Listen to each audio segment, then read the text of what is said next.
Sosok otak pembunuhan Mutia Pratiwi, mayat wanita dalam tas di Karo, kerabat korban.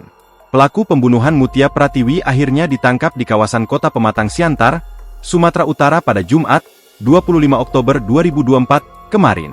Hal ini dibenarkan Kasat Reskrim Polres Tanah Karo AKP Ras Maju Tarigan, yang mengatakan pihaknya telah berhasil mengungkap siapa pelaku yang melakukan tindakan keji tersebut. Benar, pelakunya sudah kita amankan, ujar Ras Maju, Minggu, 27 Oktober 2024. Dikutip dari tribun-medan.com, diungkapkan Ras Maju, pelaku utama pembunuhan Mutia dikabarkan merupakan kerabat dekat dari korban. Dari hasil pengembangan yang dilakukan, dirinya menjelaskan pihaknya berhasil mengamankan pelaku di kawasan Kota Pematang Siantar pada Jumat, 25 Oktober 2024, kemarin. Kita amankan di Siantar, ucapnya.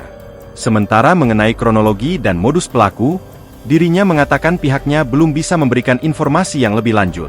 Pasalnya, saat ini kasus tersebut sudah diambil alih oleh Dirkrimum Polda Sumatera Utara. Dari kabar yang beredar, dua pelaku pembunuhan merupakan oknum polisi dan salah satunya berinisial S, Marga.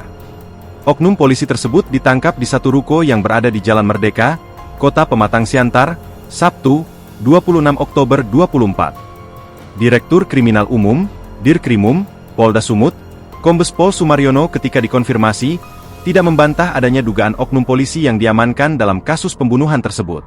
Namun, ia tidak menjelaskan secara detail berapa orang pelaku yang telah diamankan dan siapa-siapa saja.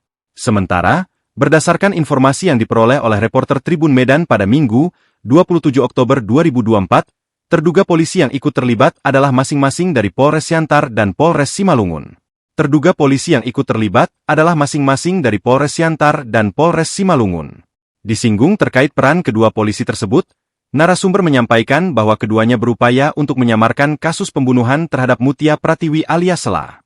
Download Tribun X sekarang, menghadirkan lokal menjadi Indonesia.